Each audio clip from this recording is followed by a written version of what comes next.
Hello, it's Kenny.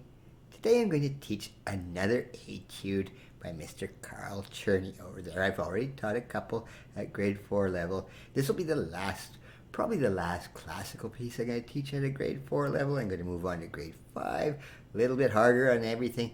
But in the meantime, I think there's no way you can get enough of practicing etudes, because etudes are basically technical lessons put into musical form. Anyway, before I discuss this etude and play this etude for you, I wanted to discuss a little thing called pedigree, all right?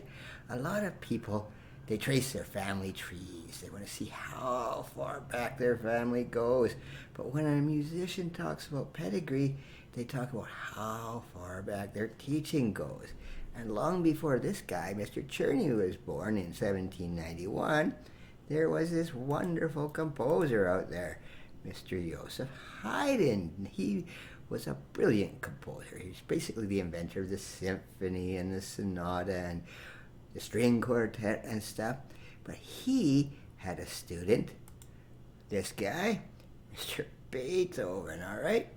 And Beethoven had to pass his knowledge on to Mr. Czerny. But what did Mr. Czerny do? He ended up teaching this guy, Franz Liszt, one of the great pianists of all time. Okay? Franz Liszt was only 10 years old when he came to Mr. Czerny. So this whole progression has taken over 100 years, and amazingly, all in the same city of Vienna. Just it was such a musical hub. All right? And then Mr. Liszt, I'm not going to go on after that. He had about 80 students. But I am sure if you trace a musical pedigree of most teachers today and great performers and composers, they might come from the same line. Other musical pedigrees exist, but this one's quite famous. Now, this etude I'm going to teach in E major, Opus 139, number 66, is part of 100 etudes, but it's about in the middle, number 66. Not too hard, not too easy, all right? But it is focusing on the left hand. And what I want to make clear is the left hand for a pianist is usually considered the bass hand. It plays almost all the time you're playing the bass. It can play the melody, but it's not always. And in this case, it is playing the bass, but it's only playing it in the treble clef, as you're going to see, which is kind of weird. But other instruments like the violin, guitar or something, the hands have different usages, all right? But the piano, the left hand is primarily bass, but you want to practice your left hand, and this kind of an etude is really good for it, because sometimes pianists, 90% of people are right-handed, so they don't have quite as much problem getting the scales done in the right hand and the triads. So it's good to emphasize the left hand. All right, but anyway, enough of that. I'm going to play the piece for you and then teach you how to play Mr. Carl Czerny's Etude in E major.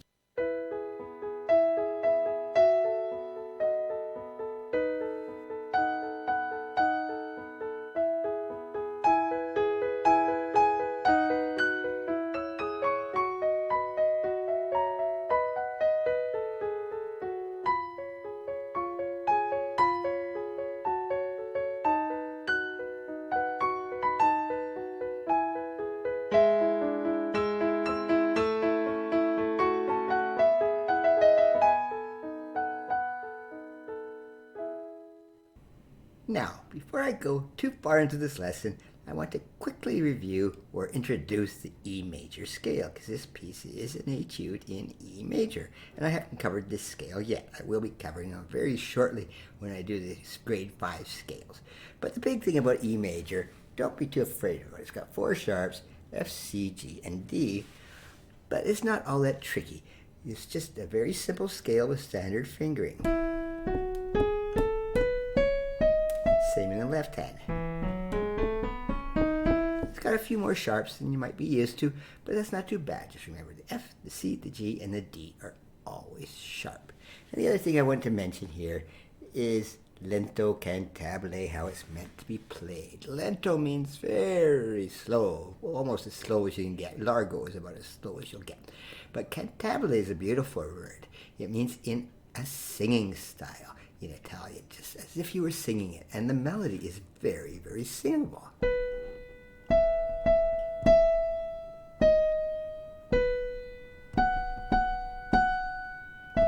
Okay, and I'm not going to teach too much about the melody. This is, as I said, a left hand etude. It's an exercise for the left hand. But just practice it separately. The only difficulty maybe with this left hand melody is it gets into some crazy notes like this one. All right, and you're free to scribble up all you want on your, you can copy and print off the score I've given you below there. But that's just an F. It's just very high, and it's just got those little marks up there. You sometimes have to just say F, A, C, E, and then find out what it is. So if you're really confused, write down the notes. So practice that very, very separately, all right? Very lovely melody, and yes, it is quite singable. But on to this left hand where we have to put our emphasis, all right? Now this is called a broken chord pattern, and it is all over music, and use it in your improvisations as much as you want. All that is an E major chord broken up. And you can do it in almost all kinds of improvisations. For example, even in...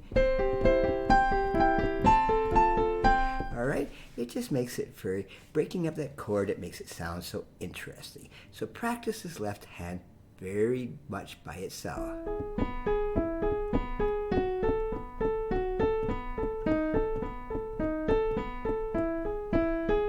Okay, a bit of a mistake there too, but I wasn't really paying attention. All right, but the thing is that makes this difficult. This is not hard to play. If you'll notice here, you have these held notes, these half notes.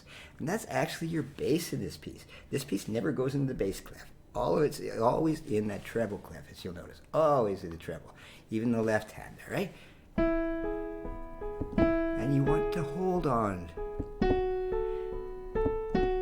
And that's where it makes it difficult, okay? And if you find it straining, stop doing it. So you can play it without holding those notes.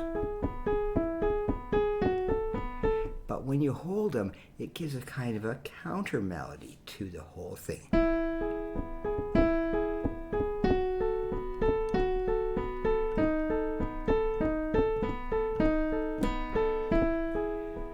And that's where the exercise value comes in, was when you're holding those first notes.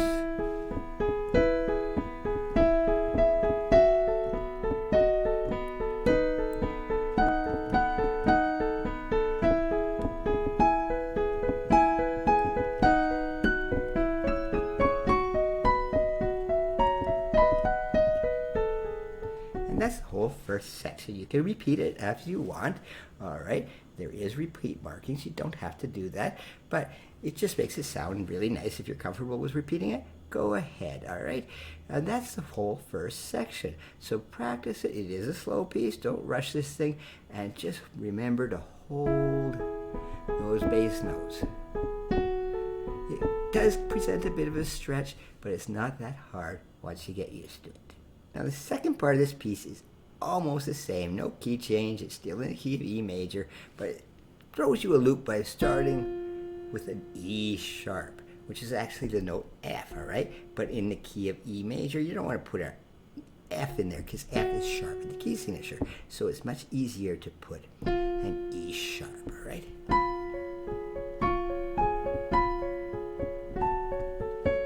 And the same pattern in left hand.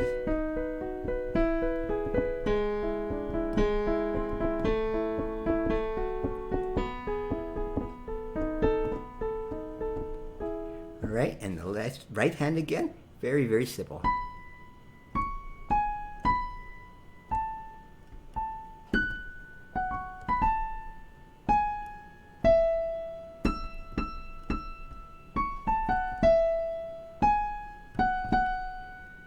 Very, very simple right hand. All right, so when you put it all together, it sounds quite nice. This is a nice melody for an etude, actually, for a study, an exercise.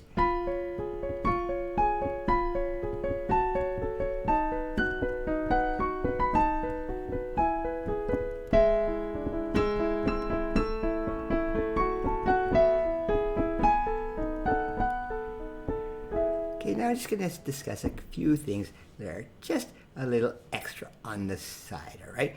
Now, the pedaling here, I'm using pedals every 2 beats. Change pedal, change pedal, change pedal.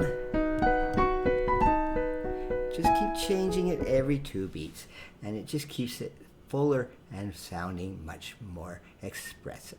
Now here, this crazy thing I taught it a couple of lessons ago, this squiggly little thing, it's called a turn. And this is a classical piece of music. It's in the classical time period, all right? But what is that turn? All you're doing is turning around the note, in this case the note E. It just makes it so much fancier.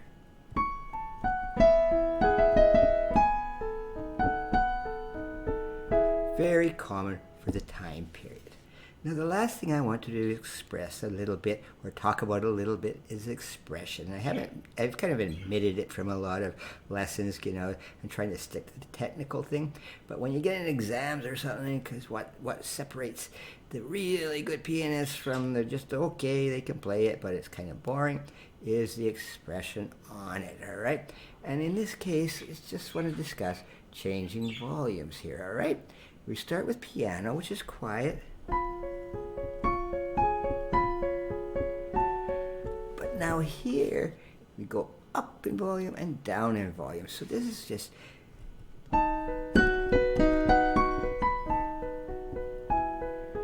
Okay, and it kind of expresses things how you might sing it. A little more expressive, all right? And then in the bottom line, get quite louder and then come down.